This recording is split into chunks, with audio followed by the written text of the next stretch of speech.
તો ગાઈસ તમે જોઈ શકો છો અહીંયા ડબલ ડેકર બસો પણ આવી ગઈ છે.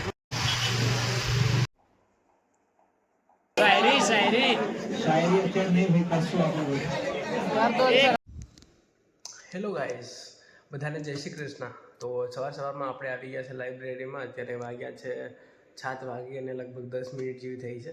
બટ લાઇબ્રેરી ઓપન નથી. હું પહેલી વખત જ મોર્નિંગમાં આવ્યો છું, કારણ કે સાંજે મને થોડી તબિયત ખરાબ હતી, શરદી ખાંસી થઈ ગઈ હતી અને માથું દુખતું હતું, એટલે હું ઊંઘી ગયો હતો. સવારમાં આવવાનો વિચાર હતો 4 વાગે, પણ 4 વાગે પણ પછી નહીં ઉઠાયું, પાછો ઊંઘી ગયો. અને અત્યારે વાગ્યા છે 7 અને આપણે આવી ગયા છે લાઇબ્રેરીમાં. પણ લાઇબ્રેરી બંધ છે યાર. તો અહીંયા સોફા મૂકેલા છે, સોફાનું અરેન્જમેન્ટ છે, જો તમે જોઈ શકો. પાછળ બેગ અહીંયા મૂકી દી છે આપણે, અને હું અહીંયા વાંચી લઉં, થોડું ઘણું રિવાઇઝ કરી દઈએ અડધા કલાકમાં. પછી આપણે જે ક્લાસીસમાં 7:30 વાગ્યાના ક્લાસીસ છે, તો લગભગ 20 મિનિટ જેવી છે આપણી જોડે. તો વાંચી લઈએ 20 મિનિટ, થોડું રિવાઇઝ થઈ જશે કાલનું. અને સામેનો બી તમે જોઈ શકો છો. આ બધું આવું છે, હે ને? આવું છે બધું, આવું છે. તો લાઇબ્રેરી આપણી પેલી બાજુ છે, પણ તમને હું બતાવું નહીં. સારું, ચલો બેસીએ, વાંચીએ થોડું ઘણું. તો ભાઈઓ, આપણે છે અત્યારે લાઇબ્રેરીમાં, અને લાઇબ્રેરીમાં કોઈ પાછળ દેખાતું હોય તો તમે કહો. કેટલા વાગ્યા છે આજે? અત્યારે બહુ જ ટાઈમ થઈ ગયો છે અને આપણે બેઠા છે અત્યારે લાઇબ્રેરીમાં. મેં વિચાર્યું કે ચલો ને થોડો ઘણો બ્લોગ બનાવી દઉં. કોઈ નથી તો જોઈ શકો છો તમે. બેગ આપણી ત્યાં આગળ પડી છે. અત્યારે આપણે જઈ રહ્યા છે લાઇબ્રેરીમાં, અત્યારે રૂમ પર. અને નાઇટનો સમય છે, જતું રહેવું પડશે. હા, બહુ બધી આવી રહી છે, નીંદર બહુ આવી રહી છે. અને લિફ્ટ અત્યારે છે ગ્રાઉન્ડ ફ્લોર ઉપર. તો ગ્રાઉન્ડ ફ્લોર પરથી આપણે બોલાવવું પડશે ઉપર. તો ફાઇનલી આપણે બટન એપ્લાય કરી દીધો છે, અને ત્યાં આગળ છે આપણી લાઇબ્રેરી. તમે જોઈ શકો છો, રિવોલ્યુશન લાઇબ્રેરી. અને થોડી વાર અહીંયા વેઇટ કરીએ આપણે. બેસવા માટે અહીંયા જોરદાર સોફા પણ આપેલા છે. પણ ફાઇનલી આપણી લિફ્ટ આવી ગઈ છે અહીંયા. તો લિફ્ટમાં બેસી અને અત્યારે જઈએ આપણે નીચે.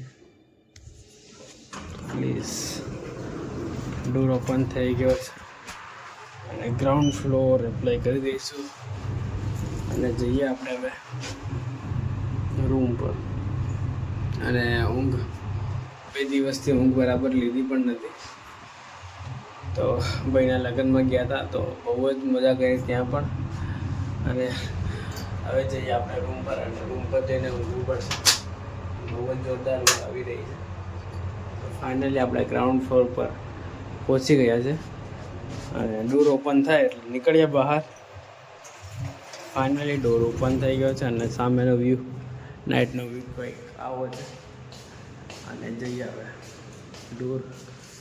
એક સામેનો ડોર આવો છે, બહુ મોટો ડોર. હા, દરવાજો પણ બંધ કરો.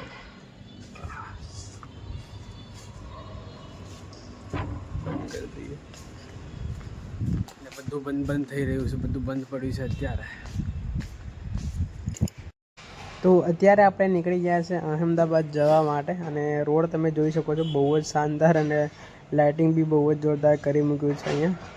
ગાંધીનગરથી અહેમદાબાદ જઈ રહ્યા છે આપણે અત્યારે. અને લગભગ ટાઈમ થયો છે 6 વાગ્યા છે, 6:30 જેવા વાગ્યા છે. અને લાઇટિંગ સ્ટાર્ટ થઈ ગયું છે, અને શાનદાર લાગી રહ્યું છે ને, હે ને? તમે મને કોમેન્ટ કરીને કહેજો કેવું લાગે છે. શાનદાર લાગતું હશે આઈ થિંક. મારે થોડું કામ છે અહેમદાબાદ, અને ફ્રેન્ડને થોડી બુકો લાવવાની છે. તો ચલો આપણે જઈએ, હે ને? અને વધારે બ્લોગ તો નહીં બનાવવું. તો ગાઈસ, અત્યારે છીએ આપણે અહેમદાબાદમાં, અને રાણી પેરિયામાં જ છે. અને તમે જોઈ શકો છો અહીંયા ડબલ ડેકેટ બસો પણ આવી ગઈ છે હવે. બહુ જ શાનદાર લાગી રહ્યું છે. તો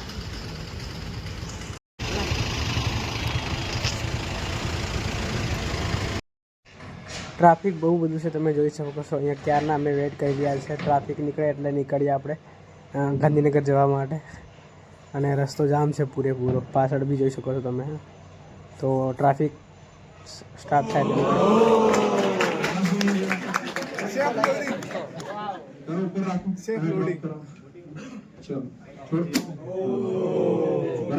આને કહેવાય ઇમ્પેક્ટ લોડિંગ. શું કહેવાય? Impact loading. જો સમજો, હવે આમાં ધ્યાનમાં રાખવા જેવી બાબત. લોડ તમે જોયું, સરફેસ જોઈ, બરાબર? આ ભાઈએ ફ્રી ફોલ કરાયો.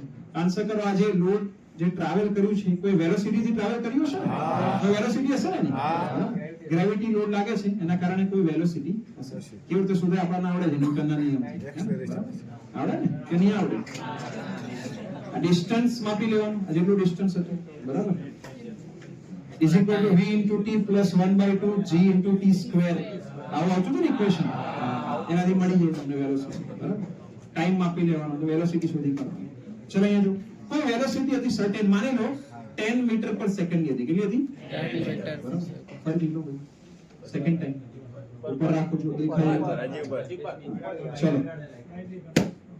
બરાબર આને કહેવાય ઇમ્પેક્ટ લોડિંગ શું કહેવાય હવે સડન લોડિંગ બતાવો કયું લોડિંગ બરાબર હવે જો કશું જ નહીં કરવાનું ખાલી સિમ્પલ આની પર મૂકી દેવાનું જો હમણાં t બરાબર 0 સેકન્ડ અત્યારે t બરાબર 0 સમય છે આ સરફેસ પર કોઈ લોડ છે કોઈ લોડ છે 0 છે કેટલો છે 0 બરાબર અને માની લો આ છે 10 કિલોન્યુટન કેટલું છે 10 કિલોન્યુટન મૂકી દો t બરાબર 1 સેકન્ડ પર કેવો લોડ થઈ ગયો આની પર 10 કિલોન્યુટન બરાબર 0 થી ખાલી 1 સેકન્ડ એક જ સેકન્ડનો ગેપ હતો બહુ માઇનર ગેપ હતો ટાઈમમાં અને લોડ કેવો થઈ ગયો 10 કિલોન્યુટન જો આ રીતે નહીં વધ્યું કે 0 થી 1 સેકન્ડમાં 1 કિલોન્યુટન 2 સેકન્ડમાં 2 3 માં 3 એમ કઈ 10 સેકન્ડમાં 10 કિલોન્યુટન નથી થયું કેવું થઈ ગયું એક જ સેકન્ડમાં 10 કિલોન્યુટન થઈ ગયું આને કહેવાય સડન લોડ શું કહેવાય સડન લોડ ફરક એ છે ઇમ્પેક્ટ લોડમાં વેલોસિટી હોય સડન લોડમાં વેલોસિટી ના હોય સડન ઇન્ક્રીઝ થઈ જાય શું થઈ જાય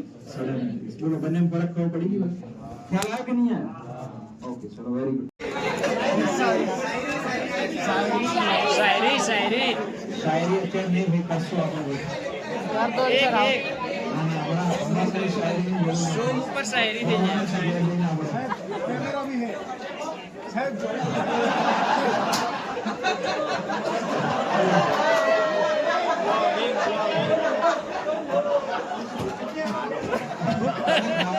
હેલો ગાઈસ ગુડ મોર્નિંગ અત્યારે વાગ્યા સવારના 8 વાગીને લગભગ 57 મિનિટ જેવી થઈ છે અને હું જઈ રહ્યો છું પીજીમાં તો ત્યાં આગળ જઈને નાસ્તો કરી આવું અને ભૂખ પણ લાગી છે થોડી ઘણી તો જોઈએ જમવાનું બની ગયું હોય તો જમી પણ લઈશું આપણે અને ચલો જઈએ ફટાફટ પીજીમાં અને આજે આવ્યો તો હું લાઇબ્રેરી ઉપર સવારમાં થોડું ઘણું રીડિંગ કર્યું છે આપણે અને હવે જઈએ આપણે એક ચેપ્ટર પતી ગયું છે આપણે સર્વેનું તો જઈએ અત્યારે આપણે રૂમ પર અમે પીજીમાં અને નાસ્તો વાસ્તો કરીએ અને પછી આવીશું નહીં ધોઈને ના વગર આવેલો છું અત્યારે અને આ છે આપણું જો વીટીસી સેન્ટર તો જોઈ શકો છો તમે બાઇક આપણી અહીંયા પડી છે અત્યારે અને લઈને જઈએ આપણે રૂમ પર નાસ્તો કરી અને સ્નાન કરી અને પછી આવીશું આપણે હે ને તો જઈએ ફટાફટ તો ફાઇનલી આપણે આવી ગયા છે રૂમ પર અત્યારે અને આ બ્લોગને અહીંયા એડ કરી દઈએ 2-3 દિવસનો બ્લોગ ત્યાં ભેગો કરીને બનાવ્યો છે તમારા માટે યુટ્યુબને લાગતું હશે કે કેમ બંધ થઈ ગયું બ્લોગ મૂકવાનું તો આજે મૂકી દઈએ ફાઇનલી 2-3 દિવસ પછી હે ને તો આ બ્લોગને અહીંયા એડ કરી દઈએ મળે ત્યારે નવા બ્લોગમાં આવા જ બ્લોગ જોવા માટે આપણી ચેનલમાં લાઈક શેર અને subscribe thank you very much bye